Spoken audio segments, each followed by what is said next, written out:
Alguém quer falar? Eu estou vendo vocês agora. Oi, tá ouvindo? Estou ouvindo. Não quer falar? Tá dando microfonia até no telefone. Pode falar.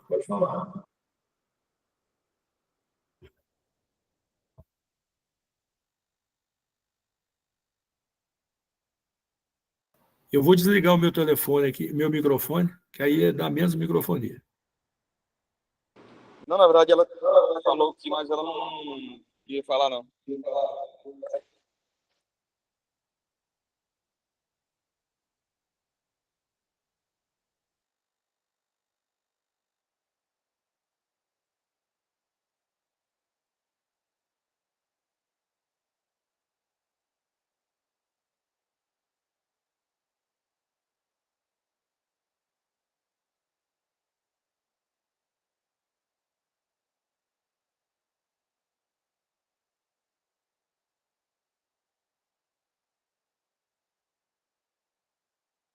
Então, vamos seguindo, então? Vamos seguindo? Ficou claro para vocês aí esse princípio da anteposição? Ficou claro? Esse é um princípio que ele perspassa a Bíblia o tempo todo. É que, na verdade, é aquilo que já falamos na primeira aula, né? Jesus não é só o centro da Bíblia, Jesus é o tudo, é o todo, é a finalidade, é o propósito, né?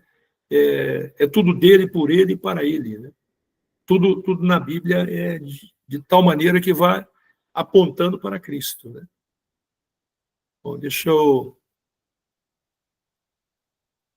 abrir aqui. Agora nós vamos falar um pouco sobre alguns números. Quem é que gosta de matemática aí? Nós vamos falar um pouco de matemática, tá ok? Nós vamos falar de matemática, a matemática de Deus. É um pouco diferente da matemática dos homens, mas vamos aprender aqui, né? Então, no Salmo 90, Moisés diz, ensina-nos a contar os nossos dias. Está parecendo que a gente não sabe, né? Mas talvez a gente não saiba mesmo. Vamos ver o que Moisés, né? Vamos ver o que a Bíblia, né? Nos ensina a respeito da matemática de Deus. Veja bem, aqui nós temos a Trindade, né? Adição ou multiplicação? Então, o Pai, o Filho e o Espírito Santo. Os três formam um Deus único. Se são três e um ao mesmo tempo, fere a lógica humana. Preste atenção. A Trindade não é um triteísmo. Triteísmo são três deuses.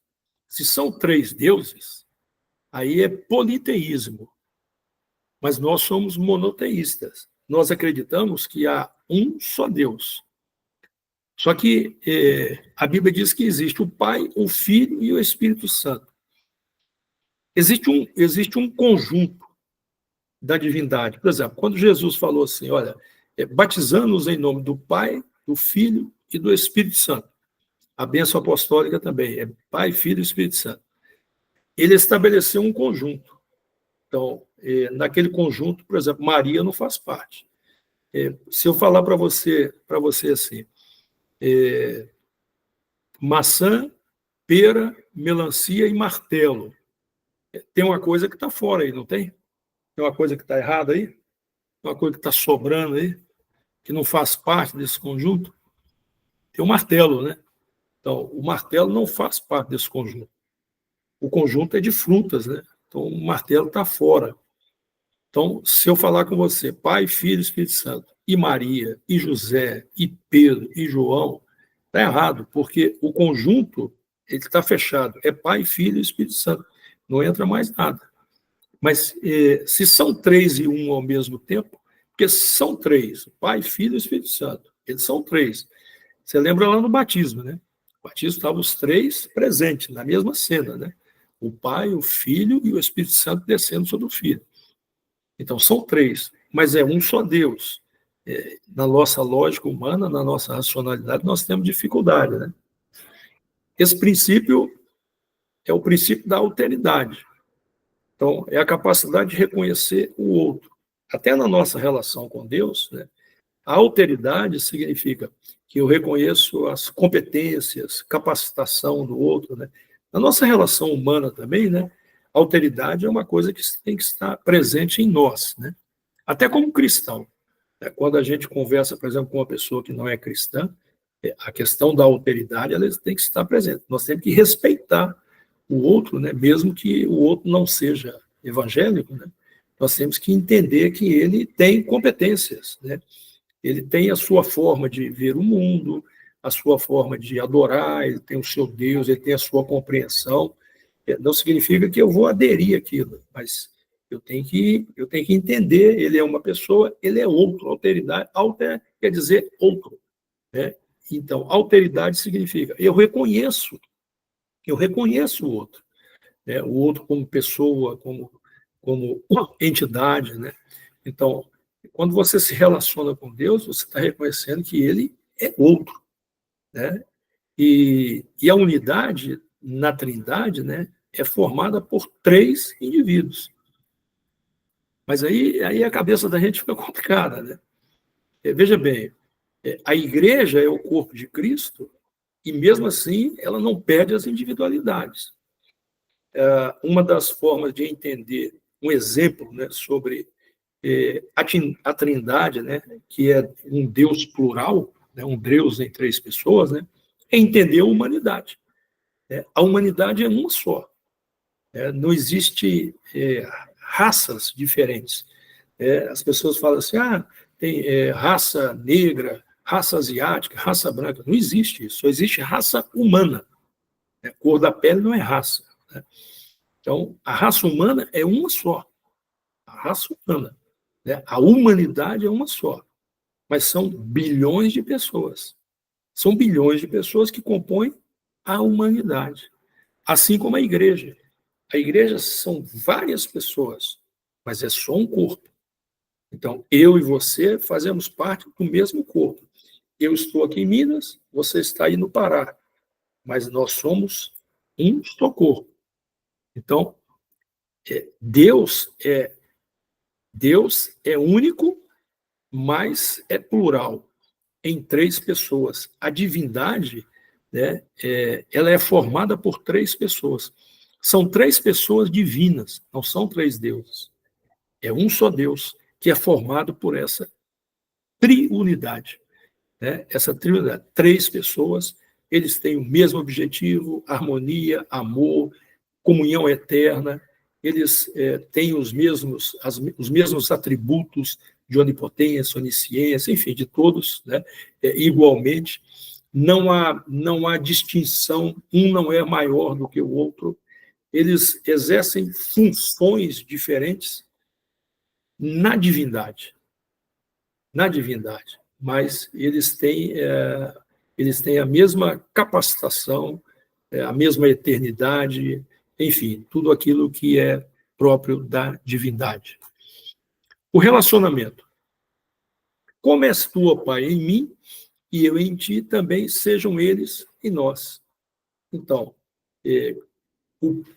Jesus está falando que há uma unidade entre ele e o Pai, né? E que também ele quer nos inserir nisso. Na verdade, né, a obra de Cristo é nos introduzir naquilo que Paulo chama lá em Efésios, acho que é 3:11, ele chama de eterno propósito de Deus. Então, há um propósito eterno. Aí Deus resolveu nos inserir no seu propósito.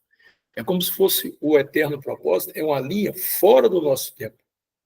Naquilo que os teólogos chamam de kairos, o tempo de Deus. Nós estamos no Cronos. Nós estamos no Cronos. Mas Deus está fora do nosso tempo. Na verdade, Deus criou o tempo para nós. Criou esse tempo com 24 horas, 365 dias, enfim. Deus criou esse tempo para nós, mas Deus está fora desse tempo. Está entendendo? Só que Deus, ele tem um propósito maravilhoso.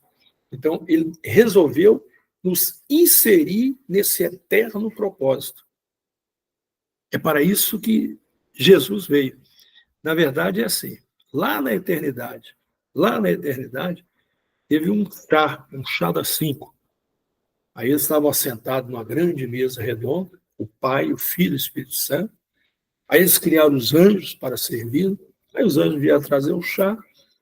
Então eles começaram a conversar, naquela comunhão plena e tudo. E aí eles resolveram aumentar a família.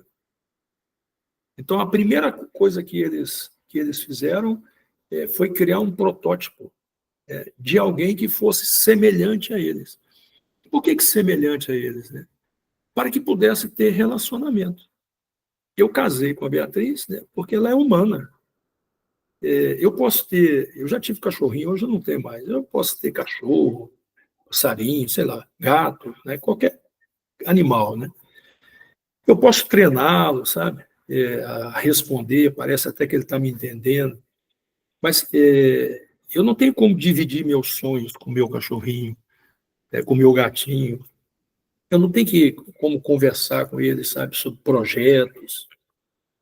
Eu preciso de alguém, né, para meu relacionamento. Alguém que compartilhe dos meus sonhos. E para isso eu tenho que ter alguém semelhante a mim. Então eu casei com uma mulher, porque ela também é humana. Então, quando Deus nos fez, Ele nos fez semelhante a Ele. Né? A sua imagem e semelhança. Né? A imagem tem a ver com a triunidade, né? Por isso que nós também somos triunos, né? Nós somos espírito, alma e corpo. Pai, Filho, Espírito Santo, espírito, alma e corpo. Nós somos triunos, isso é a imagem. Agora, a nossa semelhança, né, tem a ver com caráter, tem a ver com moral, né, tem a ver com santificação. É tudo isso que está sendo feito agora em nós a partir do momento que nós convertemos, porque tudo isso foi perdido lá no Jardim do Éden. Né? Mas Deus, quando fez o homem pronto para o seu relacionamento. Né? A imagem e semelhança. É por isso que tem gente que acha que é brincadeira o chá das 5, mas não é não. Inclusive, o chá das 5 que eles deliberaram, né, que ia aumentar a família, que é um monte de irmãos para Jesus, né, e incluí-los todos na família de Deus, né. Veja que a Bíblia fala que quando era a hora do chá das 5, né, eles incluíram o homem. Na virada do dia, na hora do chá das 5, eles não iam lá conversar com Adão e com Eva, eles não iam lá bater um papo. Era a hora do chá, eles iam lá bater um papo, né? Ter relacionamento com Adão. Lembra que na virada do dia o Senhor foi lá. Eles iam lá bater papo. Né? Só que o homem fez tudo errado. Né? Pecou, aquela coisa toda que nós já sabemos. Né? Mas aí Jesus veio, né, para restaurar isso. Né? Por isso que tem uma mesa nos esperando. Né? E Apocalipse fala que tem uma mesa. É a mesa do chá. Né? Então, nós vamos passar uma eternidade ali com o Pai, com o Filho, com o Espírito Santo, né? Desfrutando ali do relacionamento. Né? Aliás, a vida cristã é para relacionamento, né, com o Senhor. Nós somos chamados para relacionar, para caminhar com Ele, para andar com Ele, para construir uma história com Ele. Né? E é por isso que a igreja é chamada de a noiva de Cristo. O noivo e a noiva, eles precisam se relacionar. Né? Eles estão construindo uma história. Eles precisam fazer coisas, né? E juntos, né? E isso se faz numa caminhada, né? Então veja bem aqui, né? Aqui está dizendo assim, ó, e eu rogarei ao Pai, e Ele vos dará outro Consolador, a fim de que esteja sempre conosco. Olha só, o Consolador é um outro. Presta atenção. Jesus falou assim, ó, eu vou enviar outro Paracleto, outro ajudador, outro consolador. O mais certo aí é ajudador, advogado. Né? Aí ele é o consolador.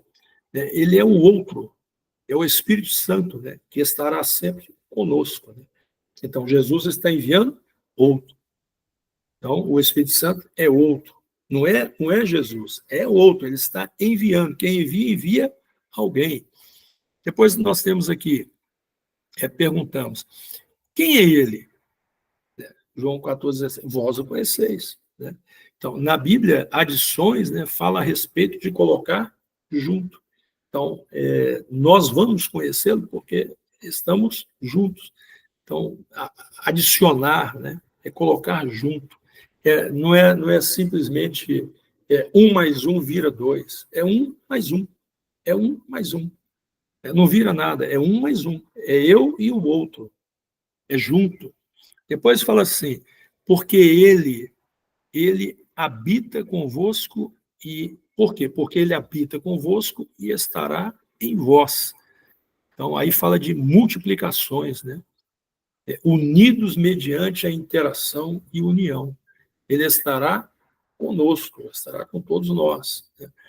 E depois fala, e continua, não vos deixarei órfãos, voltarei para vós outros.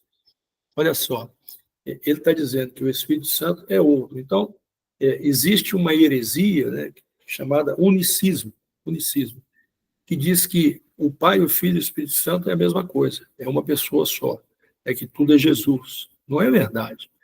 Ele está enviando outro. Só que ele diz assim, ó, eu voltarei para vocês. Ele está dizendo, eu não vou deixar vocês órfãos. Né? Ou seja, ele está em nós, mas na presença do Espírito Santo, na presença do outro. Cristo está dentro de mim? Está. Cristo está dentro de você? Está. Mas ele está representado na presença do Espírito Santo. Está compreendendo? Então, é assim que ele está em nós, né? O Espírito Santo, porque o Espírito Santo é um com o Filho, assim como nós, como corpo, somos um. O relacionamento do Pai, do Filho e do Espírito Santo é um efeito multiplicador. Quando você multiplica 1 vezes 1, o resultado é 1. Quando você soma, né, 1 mais 1 vai dar 3, mas quando você multiplica, e Deus trabalha com multiplicação, 1 vezes 1 é igual a 1. Vamos continuar aqui e vamos aprender a contar os dias. Vamos aprender. Vamos aprender matemática aqui agora. Preste bem atenção, tá? Alguém quer falar alguma coisa? Alguém quer me interromper? Quer perguntar alguma coisa?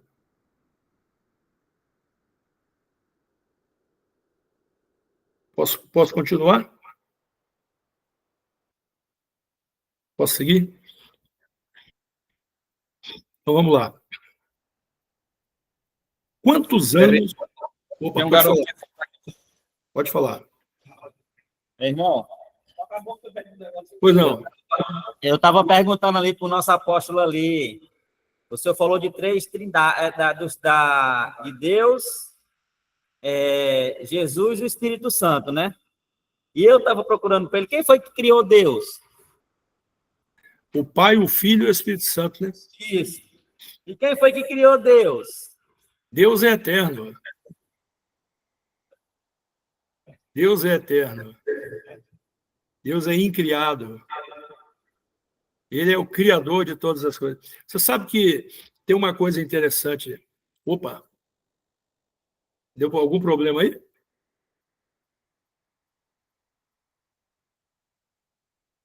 O que será que... Ah, não.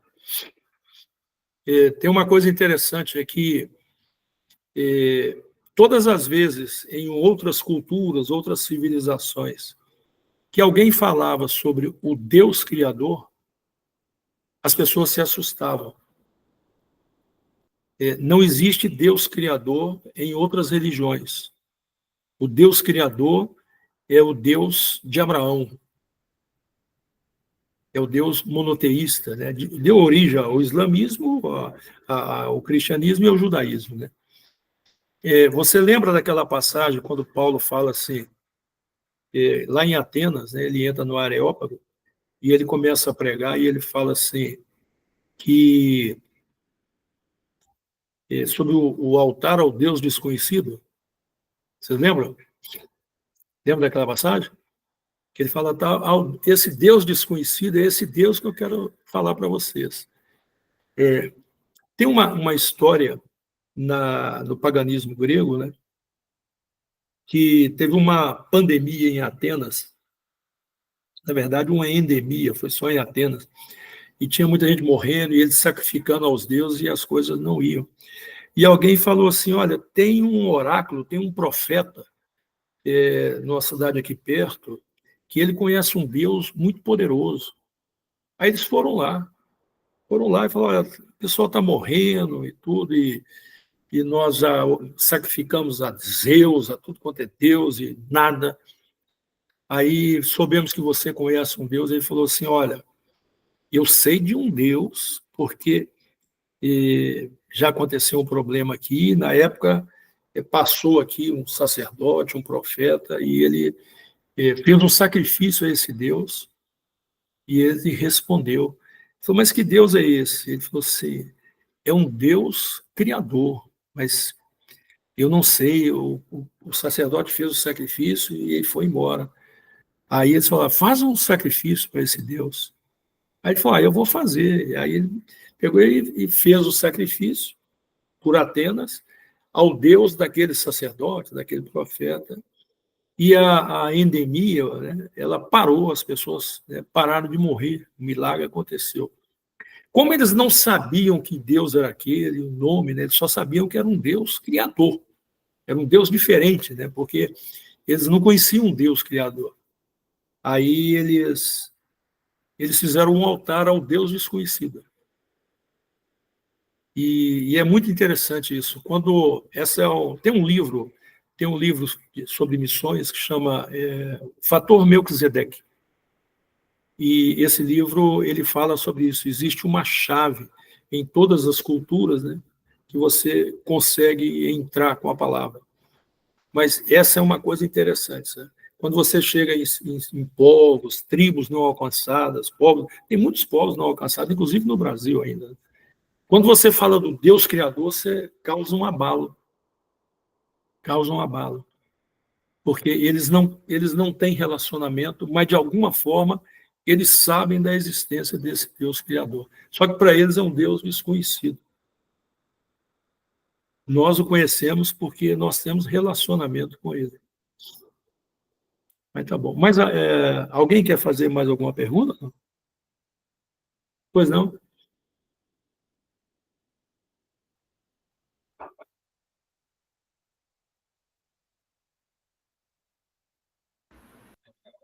Boa noite. Quando o senhor fala que Deus ele é eterno, concordo. No caso, o Filho e o Espírito Santo são eternos também ou foram criados por ele? A Trindade é eterna, ela coexiste, né? Nós vamos ter aqui uma disciplina que nós vamos falar sobre o mistério da Trindade. Aí nós vamos exaurir esse assunto, nós vamos falar bastante sobre esse assunto, né? Mas é um assunto muito gostoso, eu gosto muito. Tem uma apostila pronta, eu vou passar para vocês, mas esse é um assunto que está lá na grade, eu não sei se você chegou a ver a grade, mas nós vamos falar sobre o mistério da Trindade, e nós vamos falar sobre essa coexistência eterna, né, do Pai, do Filho e do Espírito Santo. Nós vamos falar sobre isso. Eles são coeternos, eles coexistem. Na verdade, é assim, Deus, a existência de Deus é a consequência da Trindade. A Trindade é que forma a divindade, o único Deus. É muito interessante. Existem palavras, daqui a pouco eu não sei se hoje vai dar tempo, acho que vai dar. Nós vamos começar, hoje eu quero aproveitar para falar de alguns números na Bíblia, o seu significado, a sua etimologia, o seu tipo, que são muito relevantes, é muito importante conhecer o que eles chamam de gemátria, que é o estudo sobre os números na Bíblia.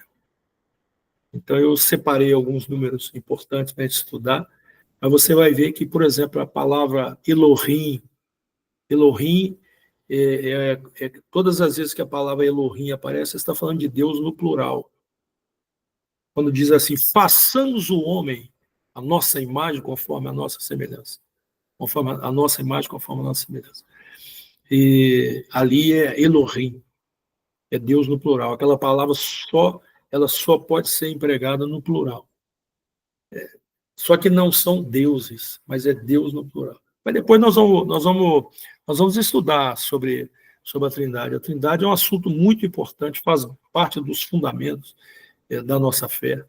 É um dos assuntos mais relevantes da palavra de Deus. Eu gosto muito. Não acho que seja assim uma coisa muito complicada, não. Não acho, não. Mas vamos lá. Vamos aprender a contar os nossos dias. Vocês estão vendo bem o quadro aí? Está vendo bem o quadro? Então vamos lá.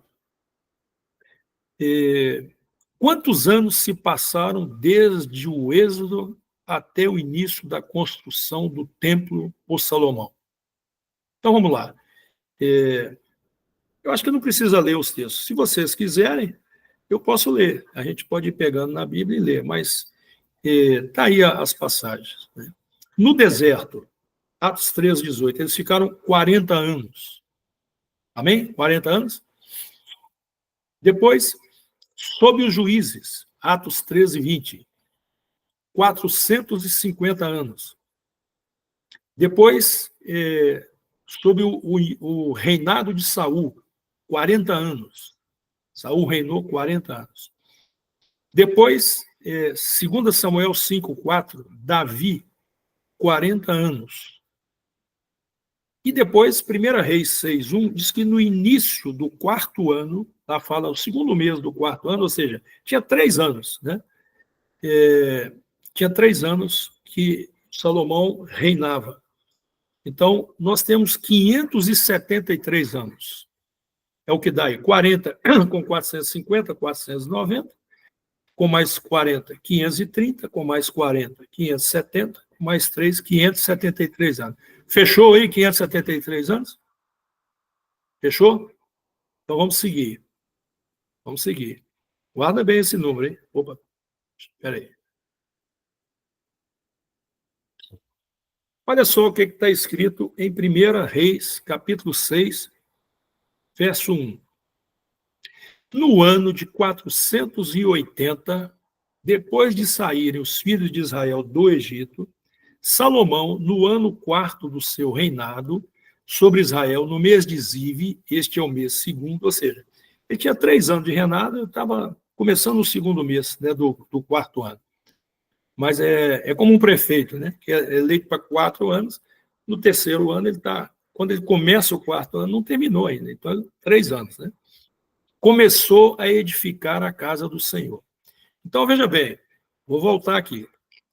Aqui são 573 anos. A Bíblia diz que depois que eles saíram lá do Egito, 40 anos no deserto e tal, são 573 anos até 1 Reis 6:1.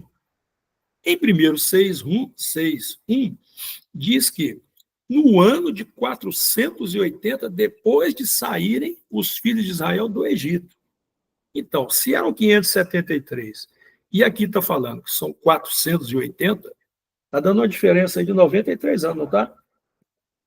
Está dando uma diferença ou não está? Amém? Contradição ou revelação? É isso que nós precisamos entender. Será que a Bíblia está errada?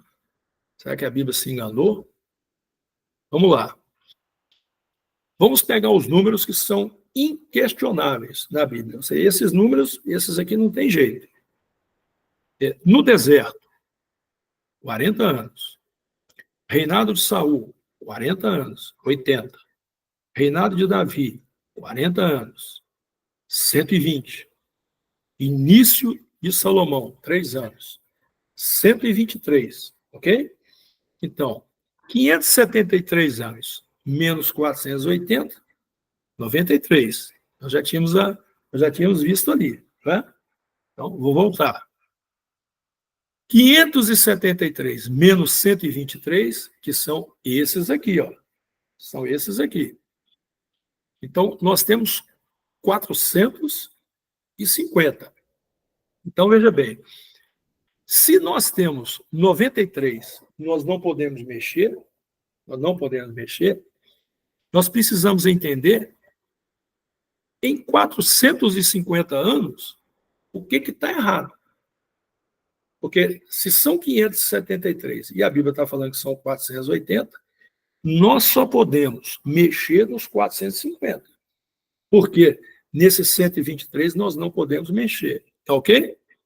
Esses 450 certamente serão sobre os juízes. Pode ser. Vamos ver? Vamos ver a Bíblia? Vocês estão me entendendo? Eu preciso que você esteja entendendo para que eu possa seguir adiante. Alguém não está entendendo? Nós voltamos explicando. Me diga aí, se alguém não está entendendo? Alguém não está entendendo? O que você não está entendendo? Me diga. O que você não está entendendo? Vamos lá, vamos com calma para todo mundo entender. Pode falar. O senhor só tem que explicar do começo novo lá, que eu não entendi, não. Então tá bom, vamos voltar. 573 lá, o senhor somou na soma lá. Vamos voltar lá do início, tá bom? Vamos voltar. Aqui está dizendo que quando eles saíram do Egito, eles passaram todos esses anos aqui. 40 anos no deserto, Atos 3, 18. Depois, 450 anos sob juízes. Depois, 40 anos do governo de Saul, 40 de Davi e 3 anos de Salomão. 573 anos. Você entendeu isso? Está claro para você que são 573 anos desde quando eles saíram do Egito?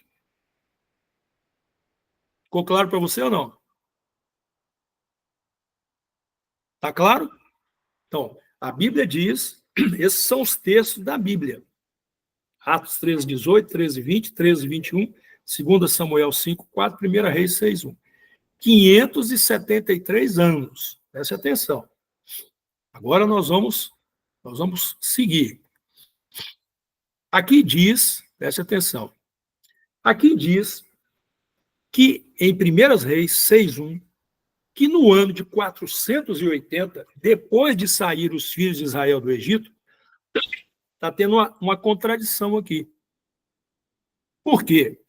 A Bíblia fala que são 573 anos desde que eles saíram do Egito até esse dia aqui, ó, o dia que eles começaram a edificar. Ok? Tá certo ou não? Tô certo ou não? Você entendeu agora ou não? Entendeu? Entendeu mesmo? Você precisa saber, você precisa entender. Porque eu tô insistindo com você, porque às vezes tem outro que não está perguntando, mas também não entendeu. E aí, por isso que é bom perguntar, porque às vezes você está ajudando outra pessoa. Então é assim, os textos bíblicos dizem que até 1 Reis 6:1, se passaram 573 anos. O que se passou? 573. Só que, na hora que o escriba do palácio foi escrever, ele escreveu que tinham se passado só 480. Ele perdeu 93 anos. Mas a Bíblia não é inspirada por Deus? A Bíblia não é um livro escrito, inspirado pelo Espírito Santo? É ou não é? A Bíblia é a palavra de Deus ou não é a palavra de Deus? Então a Bíblia não pode ter um erro desse. Pode ter um erro desse? Tem gente que pega isso aí e fala aí, ó, tá errado. Nós precisamos saber, descobrir esses 93 anos, onde é que eles estão. Eles estão faltando. Aqui, ó, aqui tinha que estar no ano de 573. Está faltando 93 anos. Então, nós vamos lá. Aqui, ó, deixa eu voltar aqui para vocês. Aqui nós temos alguns números que eles são inquestionáveis. Não tem jeito de a gente mexer neles. Que são os 40 anos que eles passaram no deserto, porque esses 40 anos eles estavam onde? Eles estavam debaixo da proteção de Deus. Deus estava cuidando deles, dava maná, dava água, a roupa deles crescia no corpo, o sapato não se perdia, não foi assim? 40 anos. Depois, no reinado de Saul, 40 anos, Deus estava com eles. Apesar de Saul ter feito coisas erradas, mas Deus estava com eles. O reinado de Davi, mesma coisa, 40 anos. E depois, os 3 anos, que são esses 3 anos aqui, ó. Opa, perdão. Que são esses 3 anos aqui, ó. Ó. No ano 4º do seu reinado sobre Israel, no mês de Ziv, este é o 2º mês. Ou seja, ele tinha, na verdade, tinha 3 anos e 2 meses. Tinha 3 anos e 2 meses do reinado de Salomão. Então, nós temos... Opa, presta atenção. Nós temos 40 anos de deserto, 40 de Saul, 40 de Davi e 3 anos de Salomão. Ou 3 anos e 2 meses, se quiser, né? Isso é muito precioso. Então, são 123 anos. Ora, 573 menos 123, sobrou 450. Esses 123 aqui a gente esquece. Esse a gente não pode mexer neles. Agora, nós precisamos entender os outros 450 para saber por que está aquela diferença de 93 anos. Então, vamos ver aqui. Vamos contar agora os anos negativos, tá bom? No livro de Juízes, nós temos, naqueles 450 anos, nós temos períodos de opressões. A primeira opressão durou 8 anos. 8 anos, vai somando aí. Serviram a Cusã por 8 anos. Juízes 3, verso 8. A segunda opressão de Israel durou 18 anos. E os filhos de Israel serviram a Eglon, rei dos Moabitas, 18 anos. Está em Juízes 3, 14. 18 com mais 8 dá quanto? 26. Me ajuda aí. A terceira opressão de Israel durou 20 anos. Jabim tinha 900 carros de ferro e por 20 anos oprimiu duramente os filhos de Israel. Então, lá nós tínhamos 26 com 20, 46. A quarta opressão, o Senhor os entregou nas mãos dos midianitas por 7 anos. 46 com 7, 53. E, por fim, a quinta opressão de Israel durou 40 anos. Os entregou nas mãos dos filisteus, filisteus malditos, por 40 anos. Juízes 13, 1. Lembra do período de Sansão? Eles estavam sob o jugo dos filisteus. Durou 40 anos. Então, agora, 40 anos deu quanto? 93. 93 anos. Descobrimos 93? Onde é que estão esses 93? Todo o período que eles estavam em cativeiro, eles não estavam na presença de Deus. Por isso, Deus os entregou ao cativeiro. Eles pecavam, Deus os entregava aos midianitas, aos filisteus. Sabe o que significa isso? É o seguinte: quantos anos vocês têm de convertido? Quantos anos? Levanta a mão aí quem tem 5 anos de convertido. 5 anos de convertido. Tem alguém aí com 5 anos de convertido? Levanta a mão. Ou mais, 5 ou mais anos. 10 anos. Opa, alguém aqui já... 10 anos, 20 anos de convertido. Tem aí 20 anos de convertido? 40 e tantos anos de convertido. 40 e tantos anos. Quase 50. Ano que vem vai dar 50. Aqui, ó. Levantei a mão. Veja bem. Quando nós chegarmos lá no céu, vai passar... Antigamente a gente falava era um DVD, né? Mas agora não, agora vai estar nas nuvens. É nas nuvens mesmo, né? Já está lá nas nuvens mesmo. Mas vai passar o filme da minha vida, sabe? Vai passar o filme da sua vida. E assim, tem gente que vai ter surpresa, sabe? Porque o sujeito às vezes tem 20 anos de convertido, sabe? Aí o anjo vai falar assim: vou passar aqui agora o filme da sua vida. E aí vai passar, sei lá, alguns dias, talvez alguns meses. E a pessoa vai falar assim, não, eu converti tem 20 anos. Aí só tem 1 ano, 2 anos. Aí o anjo vai dizer, não, mas só vale o tempo que você passou na presença de Deus. A nossa vida, ela só é contada por Deus o tempo que nós andamos com Ele, na sua presença. Não adianta ter 400 anos de convertida, ou 500 e tantos anos de convertida. Você tem que estar na presença de Deus.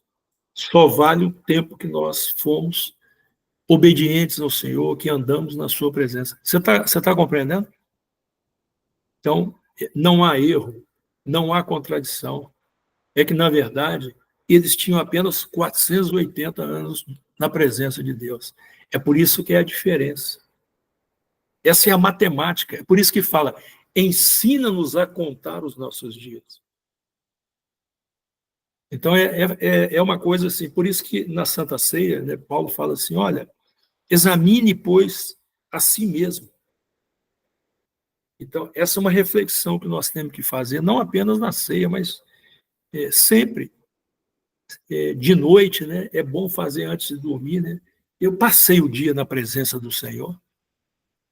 Se eu passei o dia, eu passei o dia todo na presença do Senhor.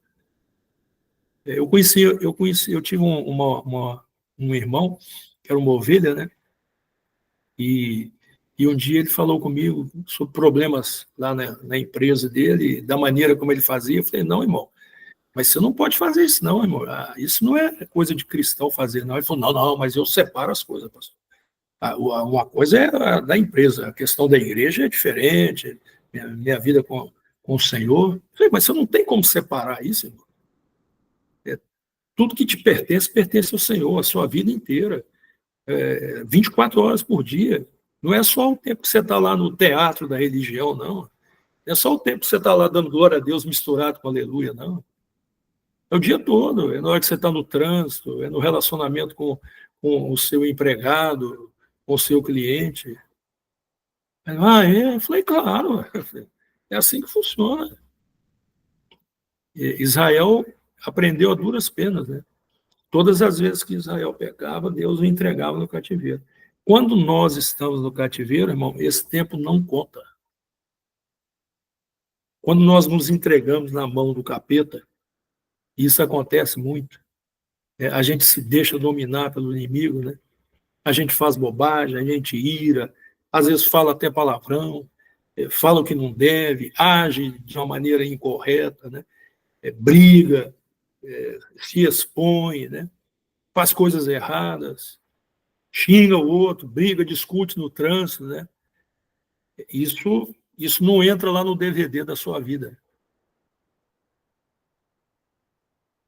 Pode falar, pastor. Apóstolo. Está ouvindo ou não? Está ouvindo, não? Está ouvindo bem? Então, me diga coisas aí. Vamos, eu quero ouvir.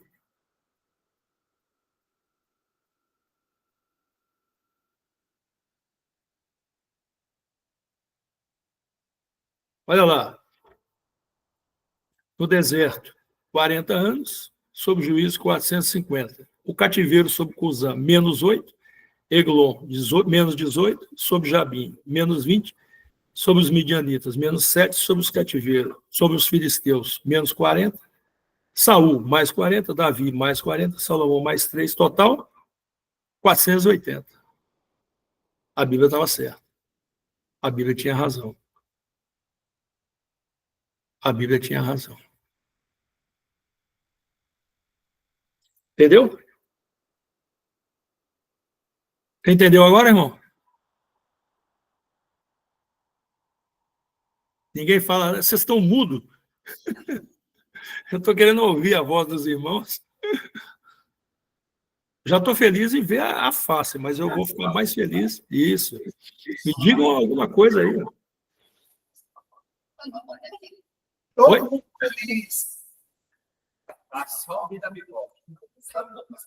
é que é? Eu não ouvi direito.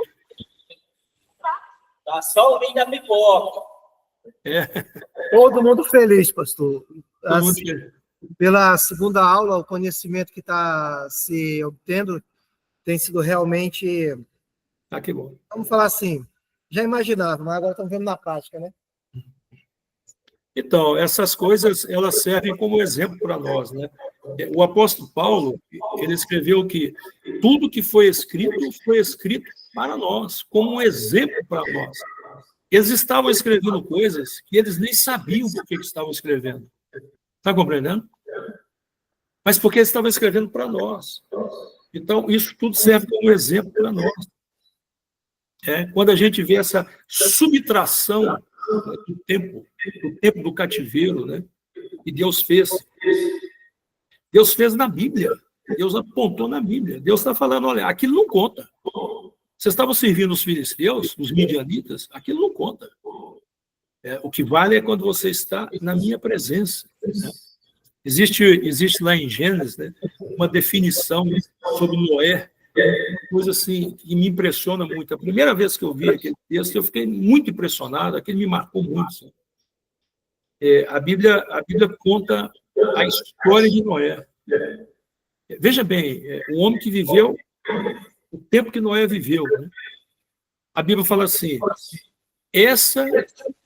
Noé era um homem íntegro e justo. Noé andava com Deus. Esta é a história de Noé.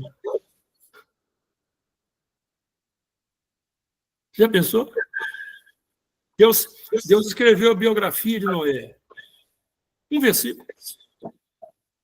Porque o que importa para Deus, irmãos, no final, é se nós somos justos, íntegros, e se andamos com Ele. É isso que importa. Tá? Não é se somos religiosos, não é se temos práticas boas, somos legais, gente boa. A biografia de Noé. Noé era um homem justo e íntegro. Noé andava com Deus. Essa é a história de Noé. Você imaginou? Você pega a biografia de certas pessoas, tem 800 páginas, biografia de Silvio Santos, biografia de Roberto Marinho, biografia de não sei mais quem. A biografia de Noé, quem escreveu foi Deus. É uma linha. Noé era um homem justo e íntegro. Noé andava com Deus. Essa é a história de Noé. É isso que eu quero que Deus escreva da minha vida e da sua vida. Isso é a vida cristã. Mas vamos lá, digam coisas aí.